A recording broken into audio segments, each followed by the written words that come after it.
C'est déjà le dernier cours de cette année, ça passe vite. Mais comme je suis un peu en retard, je dois un peu résumer tout ce que j'aurais voulu vous dire. Donc, mais on va y arriver. On va y arriver. Donc, on va s'occuper des chapitres 10 à 24, ça fait pas mal. Mais vous allez voir, ça va bien se passer. Donc, je peux vous rappeler pour le chapitre 9 que nous avons vu la semaine dernière la destruction, la conquête de Haï, le sort du roi. Je vous rappelle que Dan Inoke nous a parlé du chapitre 9, c'est-à-dire la ruse des Gabaonites qui se sont en effet passés pour un peuple lointain pour que Gabaon puisse être intégré dans le territoire, ce qui est fait. Et donc, ce chapitre est présupposé, en effet, par le chapitre 10, qui, en effet, va parler d'une coalition des rois amorites contre Gabaon, et les Gabaonites qui vont, en effet, faire appel à Josué. Donc là, on a quelque chose de nouveau par rapport à ce que nous avons vu jusqu'à maintenant, parce que jusqu'à maintenant, la conquête était toujours en fait partie des Israélites sous la conduite de Josué. Et là, maintenant, les conflits militaires sortent en effet des habitants du pays. Et pour la première fois, en effet, on apprend en fait qu'il y a un roi à Jérusalem. C'est la première mention de Jérusalem que nous avons ici dans ce chapitre. Et le roi, il s'appelle Adoni-Tzedek, qui en fait va rassembler toute une coalition. Vous avez les textes derrière vous. Et cette coalition, en effet, va amener les habitants de Gabaon de demander à Josué d'intervenir pour eux. Donc, le roi, en effet, de Jérusalem est appelé Adoni-Tzedek, ce qui est intéressant puisque ça veut dire en effet Tzedek, la justice ou la personnification de la justice, est mon Seigneur. Et nous avons d'autres personnages qui sont en lien avec Jérusalem et qui comportent également l'élément Tzedek dans leur nom, comme Melchisédek, vous vous souvenez, Melchisédek dans l'histoire d'Abraham, qui est appelé le roi prêtre de Chalem, ce qui est certainement évidemment une allusion à Jérusalem, et aussi Tzadok, le prêtre qui est donc à Jérusalem. Donc il y a peut-être là encore un souvenir qu'il y avait à Jérusalem une vénération d'une divinité qui est une sorte de personnification de la justice du nom de Tzedek. Contrairement à 2 Samuel 5, quand David prend Jérusalem, il n'est pas question d'un roi. Donc soit c'est en effet un souvenir lointain des roitelets qui sont connus par la correspondance d'Amarna en Égypte, ou alors c'est une construction de l'auteur du chapitre 10. Donc les autres rois qui donc sont présentés comme des Amorites n'ont pas de nom historique. Donc on peut faire des spéculations étymologiques, ce n'est pas toujours très convaincant, mais par exemple Hoam, ça pourrait être le malheur, Piréam, l'âne sauvage, Yaphia, un bel endroit. Mais en fait, ce qui est important, c'est en effet que le texte insiste sur cette grande coalition et présente Gabaon comme une grande ville, ce qui archéologiquement correspond en effet à une citation soit du tout début du premier millénaire, ou, ce qui probablement est plus logique pour la rédaction de notre texte, au 7e, 6e siècle, où en effet archéologiquement on peut montrer que c'est une ville assez importante. Donc la guerre qui va être menée par Josué, vous connaissez maintenant un peu la manière dont les auteurs le présentent. Il y a toujours au début cet oracle de salut, ne crains pas, donc, comme dans les textes assyriens, chez les livrés dans ta main, aucun d'entre eux ne tiendra avant toi. Puis Josué arrive à l'improviste, il met les ennemis en déroute, mais Yahvé intervient directement. Il intervient directement depuis le ciel et combat pour Israël. Donc il fait tomber des grands grêlons ou des pierres. Et donc le mot, la racine Haman, mettre en déroute, vous l'avez pour la première fois dans la Bible, dans l'histoire en fait, de la traversée de la mer, où c'est Yahvé qui met en déroute l'armée des Égyptiens. Donc il y a peut-être ici un lien qui est voulu par l'auteur de ce texte qui renvoie en effet à l'histoire de l'Exode. Mais la manière dont Yahvé met en déroute les ennemis, il y a un lien très très clair avec la propagande assyrienne. Donc le texte hébreu, le texte biblique dit, tandis qu'ils fouillaient devant Israël, Yahvé lança des cieux contre eux des grosses pierres jusqu'à Azekah. Ils moururent. Plus nombreux furent ceux qui moururent par les pierres de grêle que ceux que les fils d'Israël tournèrent par l'épée. Et vous avez un texte assyrien, on appelle ça les lettres aux dieux, donc les rois assyriens, pour remercier d'avoir remporté une victoire, font rédiger par leurs scribes des lettres de remerciement aux différentes divinités. Et là, nous avons une lettre de Sargon, Sargon II, à Assour. Le reste du peuple s'était enfui pour sauver leur vie. Hadad poussa un grand cri contre eux. À l'aide d'une averse et des pierres du ciel, il annihila ceux qui restaient. Donc c'est tout à fait la même intervention et on peut assez facilement imaginer que l'auteur de ce texte, ce passage, s'est directement inspiré des textes assyriens. Donc ça confirme ce que je vous ai déjà dit, que le livre de Josué, dans sa première version, est en effet très proche de ces textes de propagande militaire assyriens. Donc finalement, le texte aura pu se terminer là, parce qu'il a déjà remporté la victoire. Mais tout d'un coup, on découvre autre chose, très intriguant. Alors Josué parla à Yahvé en ces jours où Yahvé avait livré les Amorites aux fils d'Israël, donc tout est déjà fait, mais soleil, arrête-toi sur Gabaon, lune sur la vallée d'Ayalon. Et le soleil s'arrêta et la lune s'immobilisa jusqu'à ce que la nation se fût vengée de ses ennemis. N'est-ce pas écrit dans le livre du juste? Donc ça vient un peu tard, parce qu'en fait la victoire est déjà remportée. Et donc là, il y a une autre tradition qui a été rajoutée à ce récit de victoire, où en effet, Josué ne s'adresse pas à Yahvé, mais au soleil et à la lune. Si vous regardez le verset 12, vous avez Josué parla à Yahvé en ce jour. Mais finalement, il ne parle pas à Yahvé, il parle bien au soleil et à la lune.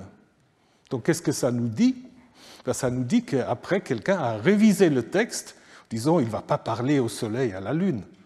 Donc il y a une relecture monothéiste dont je vous parlerai tout à l'heure, mais l'idée dans le texte ancien, c'est que Josué commande au soleil et à la lune. Et ça se trouve dans le livre du juste. Alors il existait peut-être en effet un livre du juste, Sefer Hayassa, qui nous est connu que par des citations, c'est-à-dire nous l'avons ici mentionné, et nous l'avons mentionné encore une fois en 2 Samuel 1, lorsque David entame son élégie, sa lamentation sur Saül et David, on dit aussi cela se trouve dans le livre du juste. Et peut-être une troisième fois, dans un texte de la Septante, en aravite, il y a ce texte très curieux où le soleil a dit que Yahvé veut habiter dans l'obscurité, le texte grec étant très très différent. Et dans le texte massorétique, on ne mentionne aucun livre. Par contre, dans le texte de la Septante, on a En biblio tes rhodes, donc dans le livre du chant.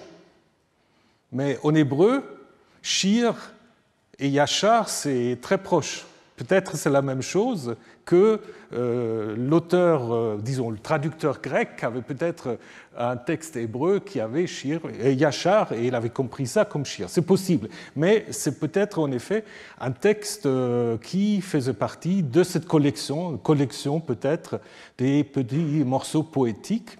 Malheureusement, nous n'avons pas vraiment d'autres textes qu'on peut attribuer à ce livre. Donc voilà, ça c'est encore quelqu'un qui veut travailler là-dessus, reconstruire le livre du juste, mais je ne sais pas si on peut aller très très loin, mais bon, on peut toujours essayer. Mais ce qui est intéressant ici, pourquoi? En effet, Josué va parler au soleil et à la lune. Il faut vous rappeler que le Soleil et la Lune, en effet, sont des divinités très importantes dans l'Empire assyrien et qui notamment sont populaires dans la partie ouest de l'Empire. Et Sin, par exemple, appelé le dieu de la Lune, Sin, est appelé maître de l'Ouest. Et le dieu du Soleil, c'est Shamash, gardien de la justice. Et ce que veut dire le texte, en effet, c'est que Josué s'adresse à ces divinités pour qu'ils s'arrêtent. Pourquoi elles doivent s'arrêter? Elles ne doivent pas précéder, en effet, leur armée. Parce que, en effet, vous avez des textes là, c'est peut-être un dieu du soleil qui précède en fait l'armée assyrienne et qui leur assure la victoire. Et Josué dit non, vous restez à votre place. Et c'est ainsi, en effet, qu'Israël va remporter la victoire. C'est pour cela, en effet, c'est un texte encore polythéiste d'une certaine manière, puisque Josué accepte que c'est des divinités, mais en même temps, le texte dit que Josué a tellement de pouvoir que ces divinités lui obéissent. Et après, évidemment, on va faire une relecture, mais avant cette relecture, que je vais vous montrer dans un instant, il y a des gens qui ont pensé que c'est un événement qu'on peut dater au jour près. Ah oui, des grands scientifiques de Cambridge, de la Royal Astronomical Society, ont trouvé en effet que cet événement qui est décrit dans le livre de Josué serait une éclipse partielle du Soleil, le 30 octobre 1207, où en effet il y avait une sorte d'éclipse annulaire qui aurait provoqué ce phénomène qui sera entré en effet dans les mémoires du peuple.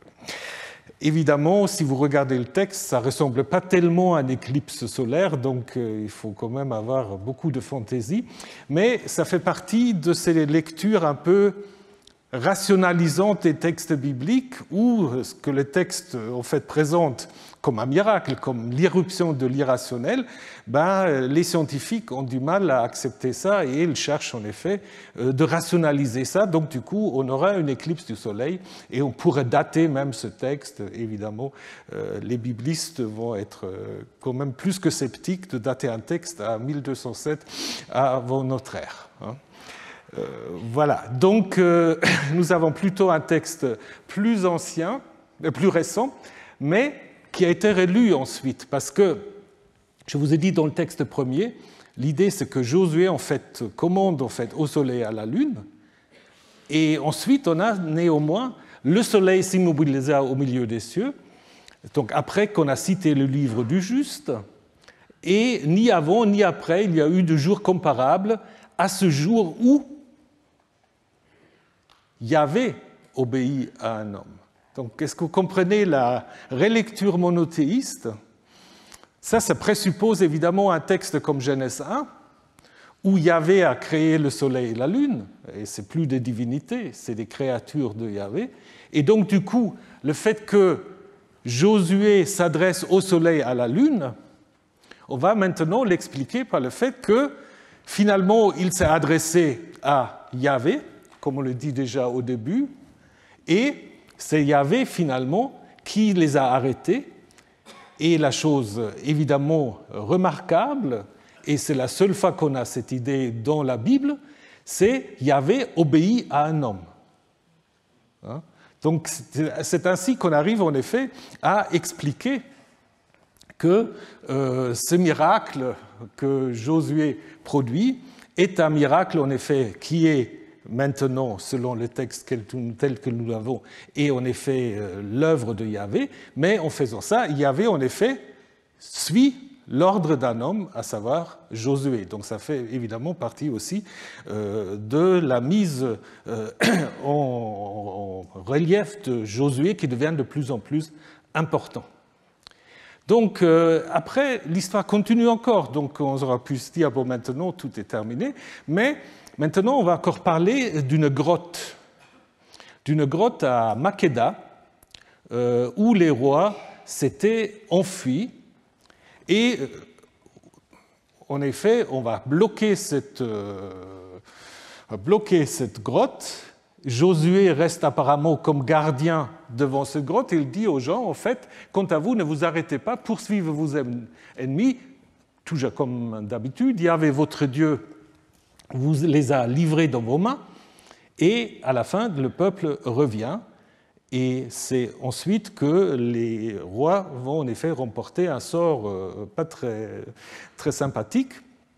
Makeda est probablement à identifier avec Khirbet el-Kom. Khirbet el-Kom, un endroit important puisqu'on a trouvé dans un cimetière des inscriptions. On a Yahvé et Asherah, mais ça c'est une autre histoire. Donc Makeda, sans doute dans la région de Khirbet Bet Makdoum, qui est aussi identifié avec Makeda par Euseb et qui est juste à côté. Donc c'est un texte, disons c'est un endroit qu'on peut assez facilement identifier.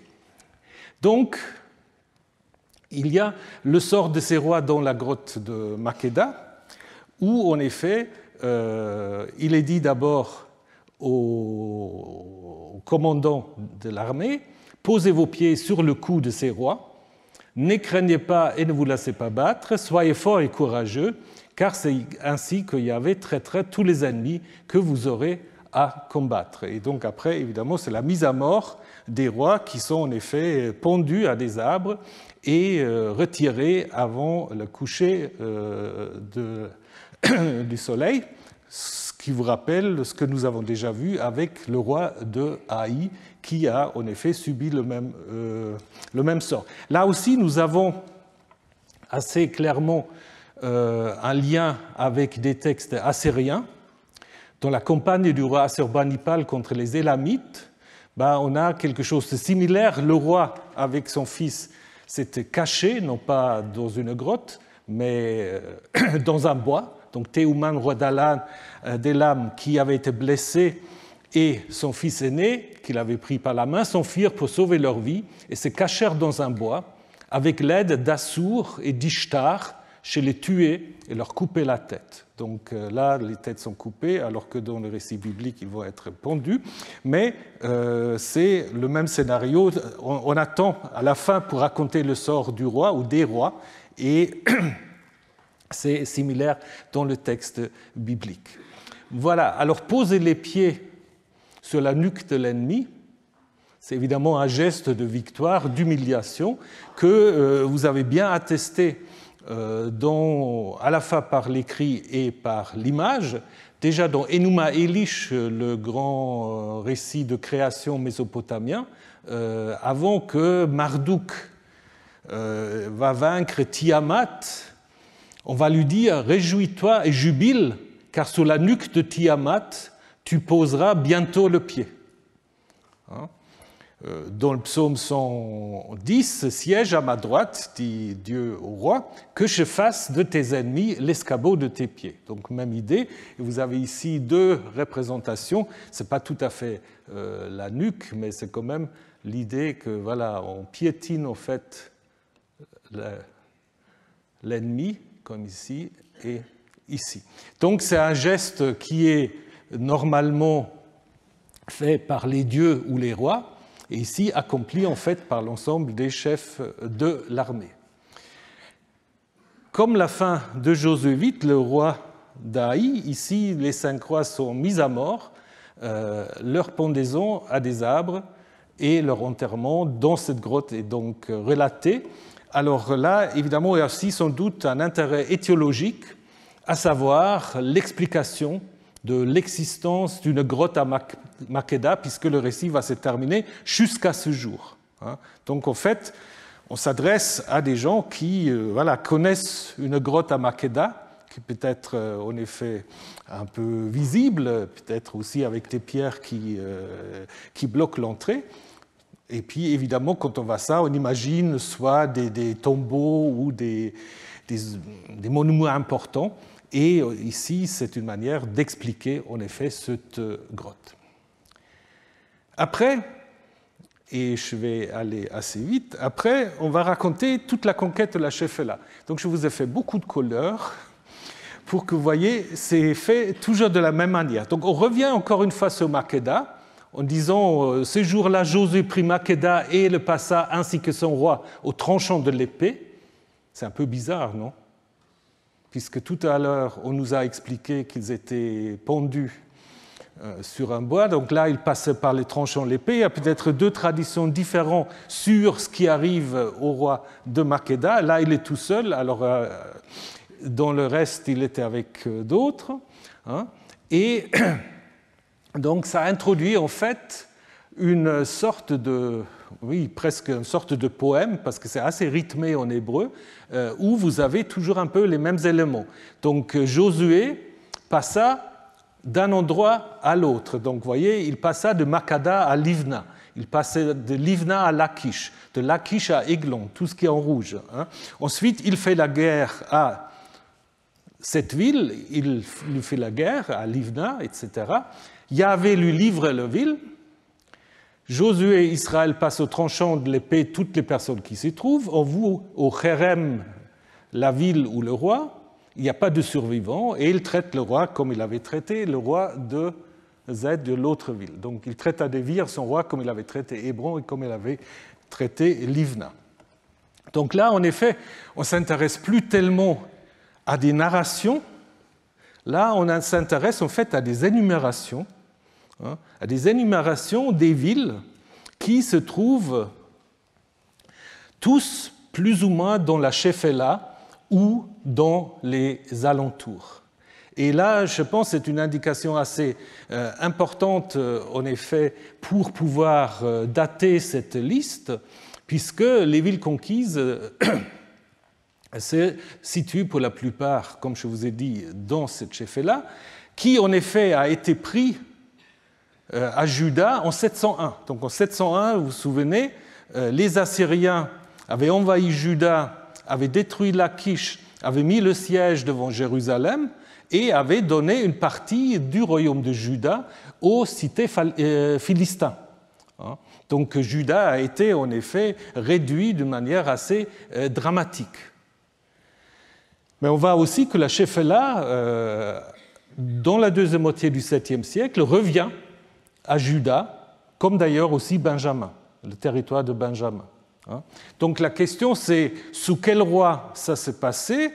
Est-ce que c'est déjà sous Manassé, qui est détesté par les auteurs bibliques, mais qui apparemment est un roi assez diplomate et assez intelligent pour négocier avec les Assyriens, puisqu'il a quand même pu régner une cinquantaine d'années, ce qui est assez remarquable pour un roi à cette époque-là. Et donc c'est soit Manassé qui a récupéré ces territoires, ou alors ce sera Josué qui aura profité d'un vacuum de pouvoir, un affaiblissement des Assyriens pour récupérer la Shephélah et le territoire de Benjamin. Et c'est justement là où se passent en fait les récits de conquête, mais aussi cette liste que vous avez ici. Donc c'est peut-être en effet le premier texte au niveau de ces listes qui va revendiquer en fait la possession de Juda sur la Shephélah et sur Benjamin. D'ailleurs, sans Benjamin et Shephélah, Juda ne peut pas exister parce que c'est là où vous trouvez tout le blé, où vous avez toute l'agriculture, et donc couper ces territoires est en effet condamner le petit pays de Juda. Donc on a pu s'imaginer que le premier livre de Josué s'était terminé avec ce texte-là. Donc ça veut dire que dans le premier livre de Josué, qu'est-ce que c'est la conquête? C'est en fait la légitimation du royaume de Juda à l'époque du roi Josias. Juda avec Benjamin et avec évidemment Shephélah, la lignée qui en fait fertile, les collines fertiles qui font la frontière avec les villes philistines. Et il est possible qu'à l'origine, c'était la conclusion. La fin du chapitre 10, Josué le bâtit depuis Kadesh-Barnéa jusqu'à Gabaon, et il s'empara de tous ses rois et de leur pays en une seule fois, car Yahvé, le Dieu d'Israël, combattit pour Israël. Donc on peut imaginer que le premier rouleau de Josué s'était terminé avec ce chapitre-là. Et donc dans ce livre-là, quand on parle de Kol Israël, de tout Israël, c'est tout Israël, c'est en effet Juda et Benjamin, et pas du tout le nord.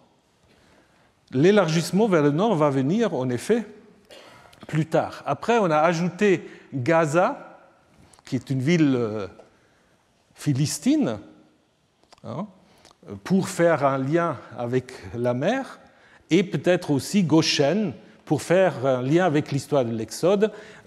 Mais il y a aussi une ville apparemment de Goshen, si on croit Josué 15, qui se trouve dans le Negev. De toute manière, même avec ces ajouts, la perspective, en fait, c'est que Israël va du Negev jusqu'à Gabaon, pas plus loin. Hein? Donc ça, c'est la première vision du livre de Josué, qui était élargie ensuite vers le nord. Mais peut-être Axel Knauf et d'autres ont raison de se dire, voilà, premier rouleau, c'était les récits de conquête, la traversée, la conquête de Jéricho, de Haï, les listes, jusqu'à là. Après, le chapitre suivant, on arrive déjà dans le nord, et dans la ville emblématique du nord, qui est Hatzor. Et si vous lisez ce chapitre, je n'ai pas le temps de vous le lire maintenant, mais vous avez des Bibles à la maison, vous pouvez l'ouvrir, donc vous lisez le chapitre 11, vous avez tout ce récit, en effet, de la conquête de Hatzor, qui, en effet, est décrit d'une manière assez similaire de ce qu'on trouve au chapitre 10. Donc, le roi de Hatzor fait également coalition avec des rois du Nord. Hein. Yahvé de nouveau va dire à Josué, ne crains pas, je vais te livrer tout le monde. Hein. Et évidemment, c'est exactement ce qui se passe. Josué s'empara de Hatzor, il frappa son roi de l'épée. Hatzor était autrefois, ça c'est intéressant, Hatzor c'était autrefois la capitale de tous ces royaumes. Pourquoi on dit ça? Parce qu'on sait que c'était la ville la plus importante, en effet, dans la région. Et donc, Josué fait exactement comme Yahvé lui avait commandé, plus précisément, comme Yahvé avait commandé à Moïse et comme Moïse avait commandé à Josué. Donc, on va élargir, en fait, la conquête au nord, en prenant vraiment la ville la plus emblématique que vous pouvez imaginer. Si vous le visitez aujourd'hui, vous avez cette aile immense qui vous montre encore l'importance de cette ville. Et donc, vous pouvez visiter, il y a constamment, bien qu'actuellement c'est un peu interrompu, il y a constamment des fouilles qui continuent sur cette aile qui n'a pas encore livré tous ses secrets. Hatzor, en effet, c'était au deuxième millénaire, avec environ 80 hectares, la plus grande ville du Levant. Donc c'est pour cela qu'on l'a choisi en fait au chapitre 11. On le connaît par des textes égyptiens, mais on le connaît aussi, cette ville, par les textes de Marie, qui montrent clairement des échanges commerciaux et diplomatiques.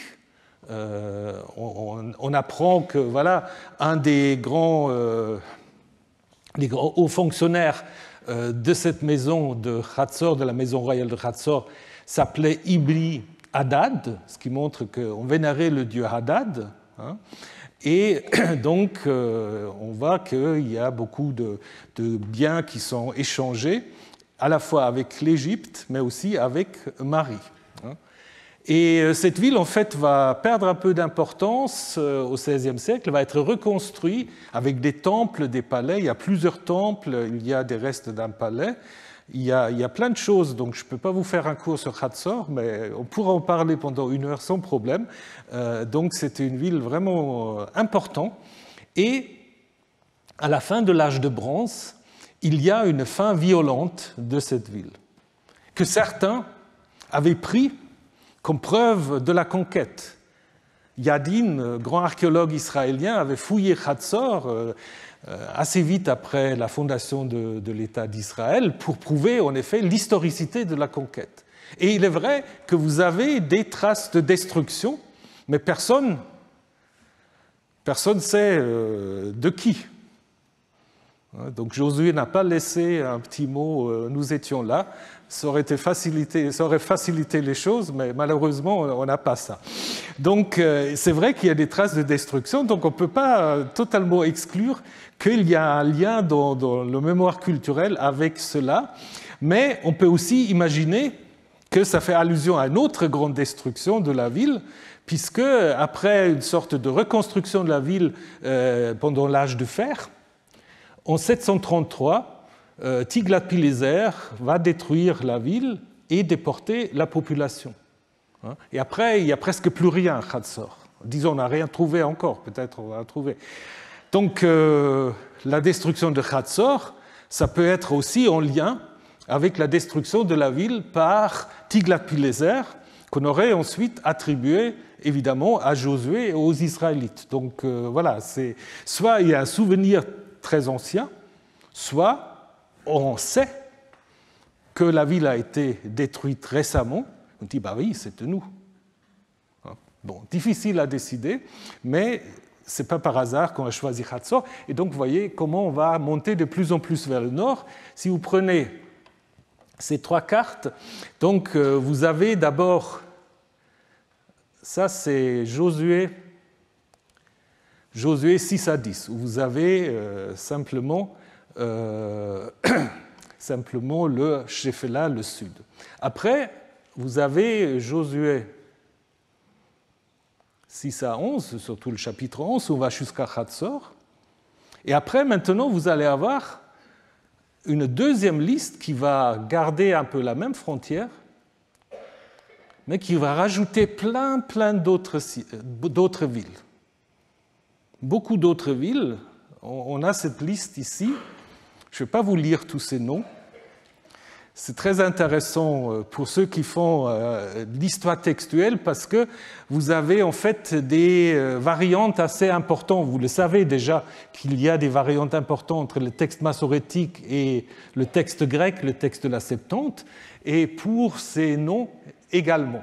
Certains, on peut facilement les identifier, d'autres non. Certains sont mentionnés dans des chapitres antérieurs du livre de Josué, d'autres apparaissent pour la première fois. Donc on va en effet, on va peupler un peu plus toutes les terres. Et la question, c'est pourquoi on arrive dans le texte massorétique à 31 rois et dans le texte de la Septante à 29 rois. Est-ce que ça a une signification ? 31, 29. Il y a des exégètes qui disent c'est probablement 30. Donc le massorétique a pris un de trop et la Septante l'a manqué un. Bon, tout est possible, hein. Mais il y a quand même là une observation assez intéressante qui vient d'un collègue de Fribourg en Suisse, Innocent Imbaza, qui a écrit un article intéressant. Josée 12, 9 à 24 a-t-il été inspiré par les inscriptions perses achéménides? Et je crois qu'il a des bonnes raisons à suggérer ça, puisqu'il dit en effet que dans de nombreuses inscriptions perses, mais aussi dans des reliefs de tombeaux, on voit souvent le roi perse face à Ahura Mazda, hein, et sous ses pieds, il y a toute une série de représentants des peuples qui soutiennent le roi, l'empire, ou parfois le trône. Hein. Et on le voit par exemple dans cette magnifique nécropole de Naksh-Ezrostam. Donc là, vous avez 3 tombeaux. Là, vous ne voyez peut-être pas encore, je vais vous montrer ça en grand. Donc vous avez 3 rois ici. On voit le roi, et sous les rois, vous avez en fait des représentants des différents peuples. Et si vous regardez ça plus en détail, si vous prenez le tombeau de Xerxès, alors est-ce que vous les comptez, les peuples ici? Vous en avez 30. Vous en avez 30. Et puis là, vous avez 28 ou 29, ça dépend. Mais il y a quand même, on est proche de ces chiffres. Donc c'est peut-être quand même quelque chose qui est inspiré de cela. Et puis ça peut en effet se préciser encore par un paragraphe de Hérodote qui parle ou qui donne une liste de ce qu'il appelle 29 corps d'armée que Xerxès aurait alignés pour attaquer les Grecs lors de la guerre médique. Donc 29, comme dans la Septante. Donc on pourrait quand même peut-être suivre Imbasa, disant que ces chiffres sont peut-être quand même inspirés de cette pensée perse, parce que l'idée c'est que la Perse, voilà, avec les 30 peuples, ça fait 31, et donc il y a la Perse et tous les peuples qui sont soumis à la Perse. Donc on aura peut-être la même idée dans le texte massorétique, alors que dans le texte de la Septante, on aura peut-être un lien avec ces 29 corps d'armée qui regroupent plusieurs peuples, mais qui en effet sont 29. Donc aussi, pourquoi 29 ? Là, on aura un lien intéressant. Voilà, passons maintenant à la deuxième partie du livre, qui en effet est moins souvent discuté parce que c'est peut-être moins intéressant, parce qu'il y a surtout des listes, des listes, des listes et des listes. Et ensuite, deux grands discours d'adieu de Josué avec une autre histoire sur laquelle je reviendrai tout de suite. Alors, si vous regardez cette deuxième partie, elle est doublement encadrée. Elle est encadrée par les chapitres 13 et 22, qui concernent en fait les tribus de l'autre côté du Jourdain, les tribus transjordaniennes. Vous vous souvenez qu'il y avait Éphraïm, Gad et la moitié de Manassé qui avaient dû traverser avec les autres tribus le Jourdain, mais qui sont en effet installés de l'autre côté du Jourdain. C'était déjà toute un arrangement théologique pour dire que le Jourdain, c'est à la fois la frontière, mais on sait aussi qu'il y a des tribus israélites qui habitent de l'autre côté. Et donc, pour faire du Jourdain la frontière théologique de tout le monde, ces tribus, à qui Moïse avait déjà en nombre 31 donné leur territoire, il faut qu'ils traversent. Et c'est seulement maintenant, tout à la fin, qu'ils peuvent revenir. Donc on rappelle au chapitre 13 ce que Moïse avait fait en Transjordanie, et puis en 22, on a le retour. Et puis, les listes en fait, qui répartissent les terres sont encadrées en fait, par des terres qui sont données à des individus. D'abord au chapitre 14, repris au chapitre 15 à Caleb. Vous vous souvenez, Caleb, c'était le compagnon de Josué, donc le seul des 12 espions qui avait en effet insisté sur le fait qu'il faut bien conquérir le pays, même si c'est compliqué. Et donc c'est Caleb qui est mentionné en 14. Et tout à la fin, vous avez Josué qui reçoit aussi un fief spécifique. Et au milieu, vous avez les autres tribus, avec, ce qui est important aussi, un changement de localisation de Gilgal. On va passer à Silo. Le camp est à Gilgal et tout d'un coup, 18, on est à Silo. Et tout à la fin, donc, les discours d'adieu, la mort de Josué et d'Éléazar, et aussi l'ensevelissement des ossements de Joseph. Donc je vais essayer de vous montrer tout ça le plus rapidement possible. Donc ça commence au chapitre 14 avec la mention du prêtre Éléazar, prêtre qui n'a jamais été mentionné jusqu'à maintenant dans l'histoire de Josué. Tout d'un coup, il y a Éléazar qui est là, fils d'Aaron, mais d'où est-ce qu'il vient ? Où est-ce qu'il était avant ? Mais évidemment, on veut ici mettre Josué et Éléazar en parallèle avec Moïse et Aaron. Donc une sorte de division du pouvoir entre le gouverneur et l'aristocratie rurale d'une part, donc le pouvoir laïque si on peut dire, et de l'autre côté le grand prêtre et l'aristocratie sacerdotale d'autre part, dans la province perse de Judée. Donc il n'y a plus d'État, il y a un Israël tribal, clanique, qui est représenté par un pouvoir laïque et un pouvoir sacerdotal. Et donc, comme je vous ai dit, ça commence en effet par la distribution du pays à Caleb, Caleb qui reçoit notamment Hébron et les alentours. Et ça, c'est important puisque, en effet, à l'époque perse, Hébron ne se trouve plus à l'intérieur de la province Yéhoud, mais était à l'extérieur peuplé par des Édomites. Et Caleb, c'est un personnage qui est présenté comme un kénizite, ou parfois en lien avec Kenaz, qui est en effet une tribu édomite. Et ce qu'on veut dire ici, dans ce texte, que Caleb est intégré en effet en Juda, bien que, évidemment, dans les frontières de l'époque perse, à l'extérieur. Mais c'est une manière, en effet, de revendiquer Hébron et d'accepter aussi le fait qu'à Hébron, il y a toujours un mélange de populations. Il y avait certainement des Judéens qui habitaient, il y a des tribus arabes, il y a des Édomites, donc il y avait toute une série de populations. Et c'est pour cela d'ailleurs qu'on va mettre Abraham à Hébron, puisqu'Abraham est à la fois l'ancêtre des tribus ismaélites et des tribus judéennes qui viennent via Isaac. Voilà, donc Hébron, on nous dit que ça s'appelait Kiryat Arba. Arba, aujourd'hui on dit c'est la ville des quatre, mais Arba existe aussi comme un nom propre, le nom du père ou de l'ancêtre d'Anak, qui a en effet 3 fils à Hébron. Et les 3 fils de Hébron, vous pouvez penser aux 3 visiteurs que reçoit Abraham à Hébron. Là, on a transformé sans doute ces 3 fils de Hébron. Ensuite, en fait, on va passer au territoire de Juda et de la maison de Joseph, donc d'Éphraïm et Manassé. Donc, dans les chapitres 15 à 17, on va en fait se concentrer sur Juda et le nord.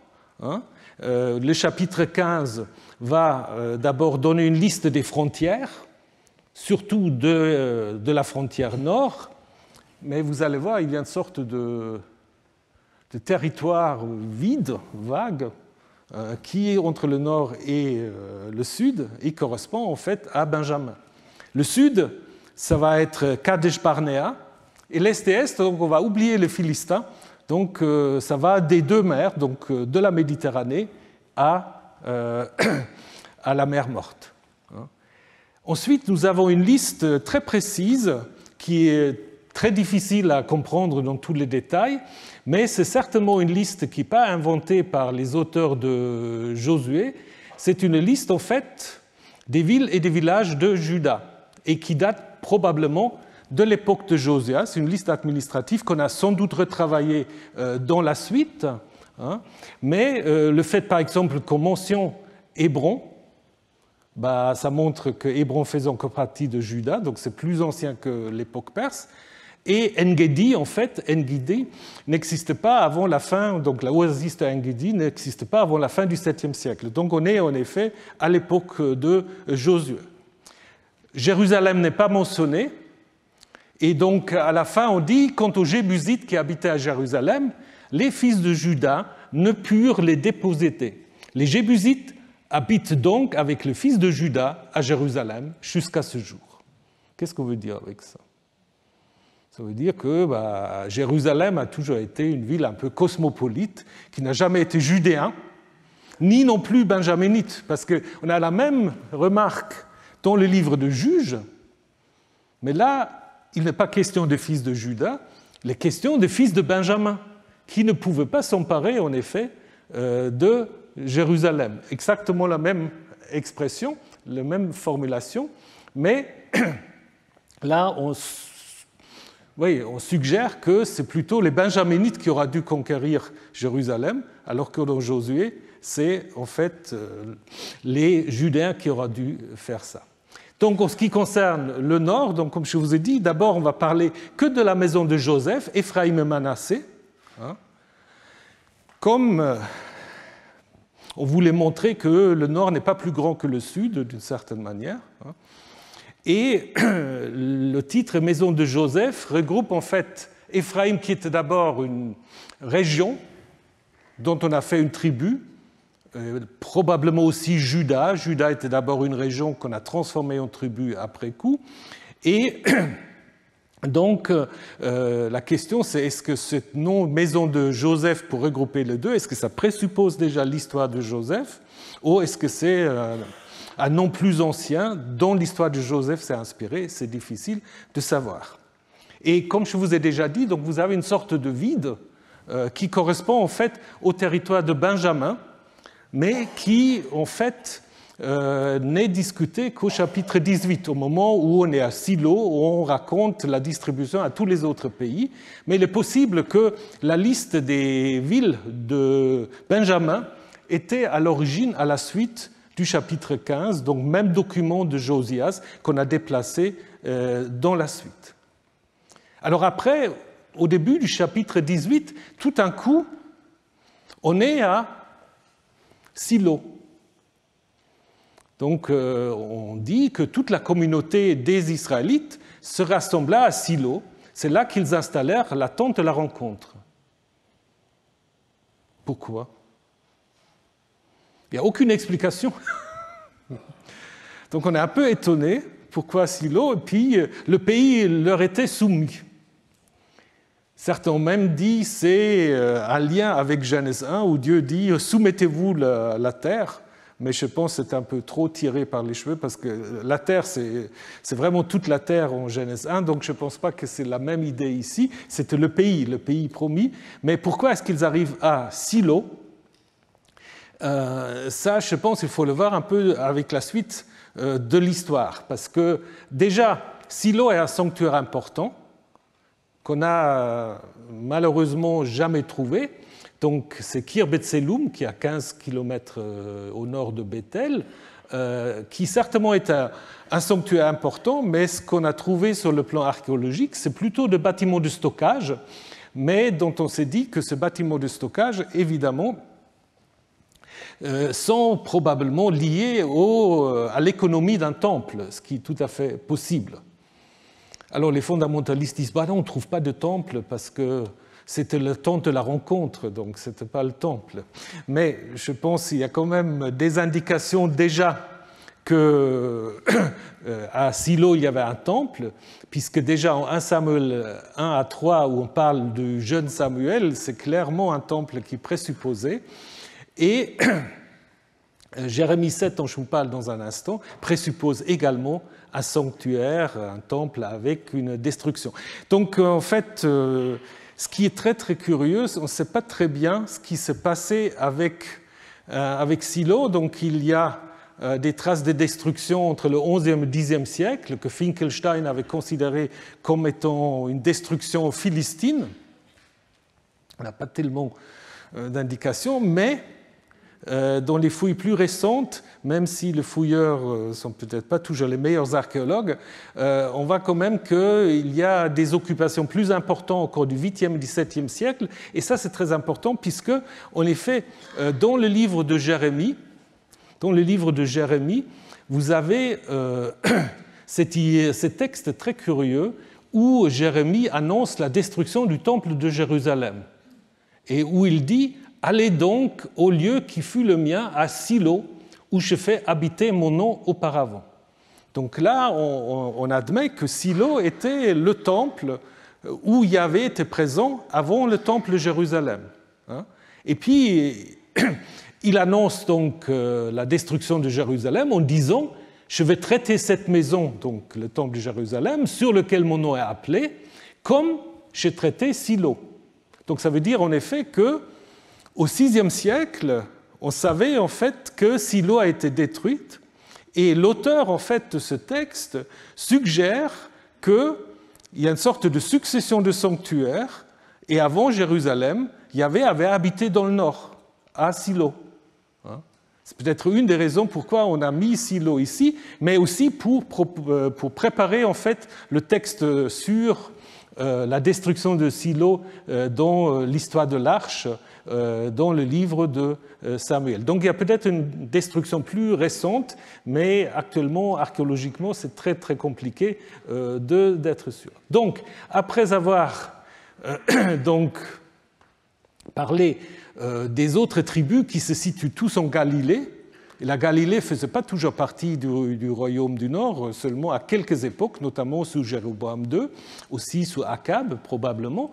On peut y lire une sorte de propagande pour le peuplement de la Galilée, qui a bien marché, puisque la Galilée devient après un territoire important pour le judaïsme. Voilà, alors la répartition du pays va se conclure par le don d'un fief à Josué, comme Caleb avait ouvert la distribution en recevant lui un fief, Josué va recevoir un autre fief à Timnath-Sera, où il va être enterré. Et ce Timnath-Sera est probablement dans la proximité d'un village palestinien de Kifl-Hares, où se trouvent aujourd'hui, disons, dans la tradition juive et arabe, les tombeaux de Josué et aussi de Caleb et du père de Josué. Donc là, vous avez le tombeau de Josué. Après, nous avons un récit très très bizarre. Donc je vous ai dit qu'il y a les tribus transjordaniennes qui reviennent chez eux. Et qu'est-ce qu'ils font? Et là, ça ne va pas du tout. Parce qu'ils vont construire un autel de leur côté. Un autel en dehors de la Terre Sainte. Donc ils bâtirent un autel près du Jourdain, Al-Hayarden, certains disent sur le Jourdain, mais ça ne fait pas tellement de sens, mais près du Jourdain. Hein, et du coup, ça crée un très grand conflit. Donc il y a toute une délégation qui est menée par Pinchas, donc là on passe au fils de Éléazar, qui vont en effet interroger les habitants de la Transjordanie, en leur disant « mais vous avez fait des choses horribles, vous avez fait pire qu'à Baal-Péor, donc, où on a fait l'idolâtrie, donc c'est raconté dans le livre de Nombre, Nombre 25, vous avez fait pire que ce qu'a fait Akan, donc renvoie à Josué 7, et en fait, les tribus transjordaniennes vont dire « ah non, pas du tout, nous avons bâti cet autel, non pour des holocaustes ni pour des sacrifices, mais comme un témoin entre nous et vous, entre nos descendants. » Parce que l'idée, c'est qu'il faut quand même qu'ils se légitiment d'une certaine manière en tant que vénérateurs de Yahvé, en disant, en fait, nous avons construit un autel, mais pas pour y offrir des sacrifices.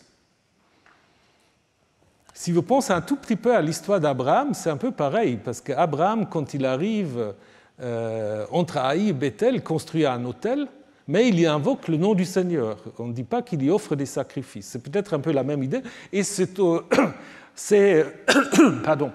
autel est présenté comme étant en fait un modèle, une représentation, un modèle du vrai autel qui est de l'autre côté. Donc il y a un sanctuaire, c'est de l'autre côté. Alors quel sanctuaire c'est? Peut-être Garizim, je ne sais pas.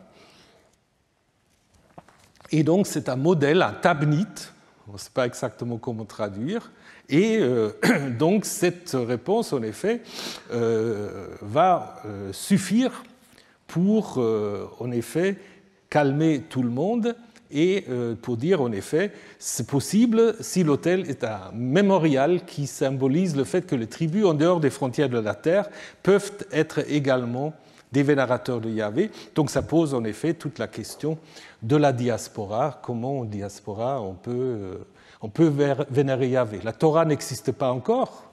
À l'époque perse, elle est en train de se constituer, mais elle n'est pas encore partout. Alors donc, pour rendre un culte, il faut quand même un sanctuaire, un endroit. Et donc là, on trouve une sorte de compromis. Même si c'est peut-être un compromis littéraire, mais c'est peut-être pas si littéraire que ça, parce que ça fait quand même penser très fortement à un autre cas qui est bien attesté. C'est le temple de Yahou en Éléphantine. Vous savez que les Judéens, peut-être aussi israélites, qui étaient à Éléphantine, avaient un temple pour Yahou, Anat et Bethel-Hachim. Donc une sorte de triade. Et ce temple a été détruit en fait en 410 par les Égyptiens, peut-être le clergé de Khnoum, parce que le temple était juste, le temple de Yahvé n'est pas trop loin du temple du dieu Khnoum. Et donc, ils veulent reconstruire le temple. Et ce qui est intéressant, en fait, ils s'adressent à la fois aux autorités de Samarie et aux autorités de Jérusalem. Donc ça montre déjà aussi que, en fait, les centres cultuels de Samarie et Jérusalem sont acceptés par les habitants d'Éléphantine. Et ils disent, en fait, pour qu'on construise donc, à Éléphantine la forteresse, le Le temple comme il était construit auparavant. Oblation, l'encensement et holocauste. Donc il y a des offrandes végétaux et les holocaustes, donc des offrandes sanglantes. Et puis, quelle est la réponse? La réponse qui vient à la fois donc, des deux autorités, de Jérusalem et de Samarie. Ils vont dire, tu auras à dire en Égypte au sujet de la maison à autel du Dieu du ciel. Intéressant aussi qu'il y avait appelé Dieu du ciel, comme les dieux perses, hein, de la construire à sa place, comme elle l'était auparavant, mais on y offrira oblation et encensement. Et on dit conformément à ce qui était fait auparavant. Mais si vous regardez les deux choses, vous voyez qu'on a oublié le Holocauste. On n'a pas oublié, on l'a supprimé. C'est-à-dire, l'idée, c'est que pas de sacrifices sanglants, des sacrifices d'ordre végétal, oui, mais pas des sacrifices sanglants en dehors des grands centres cultuels qui sont Jérusalem et qui sont la Samarie.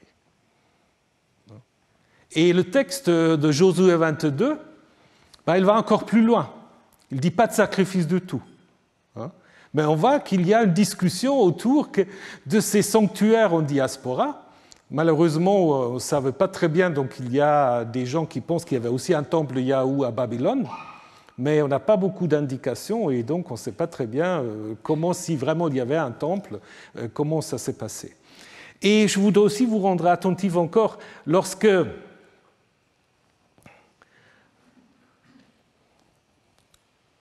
les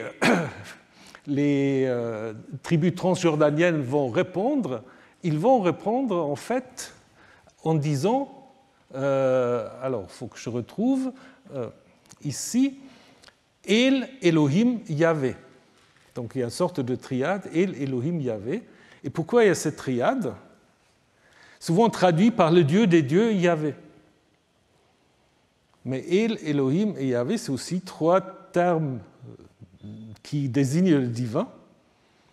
Et si vous pensez un peu au document sacerdotal, vous vous souvenez qu'il y avait cette idée que Elohim, c'est le nom générique avec lequel tous les peuples parlent du Dieu. El, c'est El Shaddai, qui est le Dieu qui apparaît à toute la descendance d'Abraham. Et Yahvé, c'est le Dieu spécifique d'Israël. Mais que ces trois noms, en fait, désignent la même divinité. Et du coup, je pense qu'il faut plutôt laisser El Elohim Yahvé pour dire, en effet, on vénère Yahvé, mais c'est El et c'est Elohim aussi. Et donc, une sorte d'œcuménisme qui réunit différents peuples et habitants de la diaspora. Voilà, donc ce livre, en fait, de Josué va se conclure avec deux grands récits de discours d'adieu, mais comme je vous ai dit, on a l'impression qu'il y a plusieurs conclusions du livre avant. Donc je vous ai montré le chapitre 10. On avait vu aussi, non, on n'a pas vu, mais je vous le dis maintenant, en Josué 21, il y a aussi une conclusion. Il y avait donné à Israël tout le pays, il y avait leur livre tous les ennemis. Là, il y a une conclusion que tout est fait, si vous lisez ces versets-là. Josué n'est pas mentionné. Mais évidemment, ça ne va pas. Donc après, on a rajouté en effet deux autres discours qui sont déjà préparés en Josué 13 au moment de la distribution. On dit déjà que Josué était vieux. Donc il était vieux pendant tout le temps qu'il distribue le pays. Et il est vieux à la fin, au chapitre 23. Mais au chapitre 24, il n'est plus vieux du tout. C'est un peu comme Moïse. Moïse, c'est pareil. En Deutéronome 31, Moïse dit « Ah, je suis trop vieux ». Et en Deutéronome 34, « Ah non, il est en pleine forme ». Donc ça veut dire qu'en effet, on a d'autres idées sur Josué, bien que, comme Moïse, à la fin, on va raconter sa mort. C'est la même chose. Donc en Josué 23, c'est sans doute la première conclusion du livre qui contient tous les listes de conquêtes. Et on va en effet dire dans le texte ancien que vous avez sur la gauche que tout est donné, tout est fait. Mais il faut faire attention, parce que si le peuple n'écoute pas la voix de Yahvé, Ça va mal se terminer, ça c'est à la fin. Donc vous allez être détruits loin de cette bonne terre que Yahvé, votre Dieu, vous a donnée. Donc ça fait déjà allusion à quoi? À la destruction du nord en 2 Rois 17 et du sud en 2 Rois 24 et 25. Donc là, Josué fait déjà partie de cette bibliothèque deutéronomiste qui va jusqu'au livre des rois. Alors que dans Josué 24, nous avons une autre idée. Là, nous avons une autre idée. Nous avons l'idée, en fait, de créer ce qu'on peut appeler un hexateuque. Parce que nous avons quoi au début? Nous avons une récapitulation de l'histoire. Josué va récapituler toute l'histoire depuis les patriarches jusqu'à la conquête. Il va conclure une alliance et on va raconter sa mort. Et surtout, vous allez le voir, Josué va devenir vraiment un nouveau Moïse, très très clairement. D'abord, il va raconter toute l'histoire qui est introduite ou qui est encadrée par l'idée que les pères étaient de l'autre côté du fleuve et qu'ils servaient d'autres dieux. Et après, on va dire, donc, écartez les dieux qui ont servi vos pères de l'autre côté du fleuve et en Égypte. Donc ça veut dire, on rajoute en fait Égypte pour avoir les deux diasporas, Babylone. L'autre côté du fleuve, c'est l'Euphrate, évidemment, c'est Babylone. Et donc, il faut écarter ces dieux. Et surtout, ce qui est intéressant, vous avez cette idée que les pères de l'autre côté avaient vénéré d'autres dieux. Dans l'histoire d'Abraham, dans la Genèse, vous n'avez pas du tout cette idée. On ne sait pas pourquoi Abraham doit quitter. Dans les jubilés, oui, après on va vous expliquer. Donc soit ce texte connaît les jubilés, ou ce texte a inspiré l'auteur de jubilés de mettre en récit cette vénération d'autres dieux à Babylone. Donc, Josué va tout récapituler, d'Abraham jusqu'à l'entrée dans le pays. Et ce qui est intéressant aussi, dans la descente en Égypte, on ne va pas parler de Joseph, bien qu'après on va parler des ossements de Joseph. Et donc il faut choisir Yahvé ou les autres dieux. Là aussi, l'idée c'est qu'il y a un choix à faire avec aussi une sorte de reprise. Vous ne pouvez pas servir Yahvé. Tout à coup, le peuple dit, oui, nous allons servir Yahvé. Et Josué dit, ah non, vous ne pouvez pas. Ce n'est pas très logique, et ça prépare évidemment aussi la suite, mais je pense à l'origine, en fait, le texte ne voulait pas tellement préparer la suite, il voulait plutôt conclure une Torah qui comporte encore le livre de Josué. Parce que tout à la fin, en effet, Josué, comme Moïse, va d'abord conclure une bérite, un traité, va fixer les lois et les coutumes au peuple, et surtout, et ça c'est important, Josué écrivait ces paroles dans le livre de la Torah de Dieu. Sefer Torah Elohim. Alors on a à côté la Torah de Moïse, et là maintenant on a la Torah Elohim. C'est quoi la différence? La différence, c'est probablement dans la Torah Elohim, vous avez encore le livre de Josué, alors que la Torah Moshe, c'est que le Pentateuque. Et j'ai eu d'autres occasions de vous dire qu'il y avait en effet une sorte de débat, de conflit. Qu'est-ce que c'est la Torah? Est-ce que la Torah inclut le livre de Josué ou non? Finalement, vous savez que ça n'a pas marché, cette histoire de hexateuque. Et si on avait un hexateuque,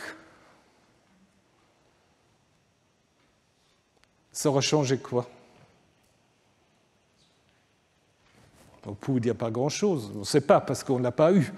Donc c'est difficile à spéculer. Mais si vous lisez l'Hexateuque, en fait, tout va être centré sur le pays. C'est-à-dire que le pays est promis au patriarche, il est conquis par la force à la fin en Josué, et donc ça conclut tout. Donc le centre, l'identité du peuple est liée au pays. Et si vous prenez une Torah qui se termine avec la mort de Moïse en Deutéronome 34, Moïse va le pays, mais il n'y entre pas, il meurt même à l'extérieur du pays. En fait, ça correspond plus à une situation de diaspora. Et donc, du coup, c'est aussi un peu ce débat, est-ce qu'il faut être dans le pays ou est-ce qu'on peut vivre en diaspora? Et ça, c'est un grand sujet qui a accompagné le judaïsme tout au long de son histoire. Et les auteurs de Josué 24, ils auraient bien aimé que Josué fasse partie de l'Exateuch. C'est pour cela aussi qu'ils vont terminer le texte avec les ossements de Joseph. Donc c'est un thème, au fait, qui ne trouve pas d'aboutissement à l'intérieur du Pentateuch. En Genèse 50, Joseph, avant de mourir, elle dit « Quand vous sortirez d'Égypte, vous amenez mes ossements ». Et en Exode 13, on dit « Oui, alors quand les Israélites sont partis d'Égypte, ils avaient amené les ossements ». Mais après, dans le Pentateuch, vous ne savez pas ce qui arrive à ces ossements. Donc il faut que vous attendiez Josué 24, où on va vous dire que c'est là maintenant où ils enterrent les ossements de Joseph. Donc c'est clairement une stratégie rédactionnelle, narrative, pour dire Josué fait partie, en fait, du livre. Voilà. Et le lien avec Josué aussi est fait par le fait que avec Joseph, Josué comme Joseph, ils meurent tous les deux à 110 ans. C'est le seul qui meurt à 110, Moïse évidemment 120, et Joseph 110 comme Josué. Donc certainement on a construit Josué aussi un peu en allusion à l'histoire de Joseph. Voilà, donc on a quand même réussi à tout vous montrer. Et puis je voulais juste aussi rendre attentif que dans la Septante, il y a une finale qui n'est pas dans le texte massorétique, où on va parler que les fils d'Israël prirent le coffre, c'est-à-dire l'arche de Dieu, le firent circuler et Pinchas devient prêtre. Et ensuite, les fils d'Israël vénèrent Astarté et Astaroth, et il y avait les livra en fait dans les mains d'Églon de Moab. Donc ça, en fait, on a déjà une sorte de transition vers le livre de Juges, mais on y est déjà au chapitre 3 du livre de Juges, comme si on voulait passer directement au Juges sans en fait avoir l'introduction, ou l'introduction n'existait pas encore. Voilà, donc je termine. J'aurais voulu vous faire, mais il n'y a plus le temps. Donc je vous ai dit au début de mon cours que le livre de Josué a eu beaucoup de réception. C'est un livre difficile parce qu'on peut le lire d'une manière très militariste, en légitimant des croisades, en légitimant toutes sortes de guerres, d'apartheid, etc. Mais on a pu aussi le lire comme un livre de libération. Et donc j'avais voulu vous montrer. Stop.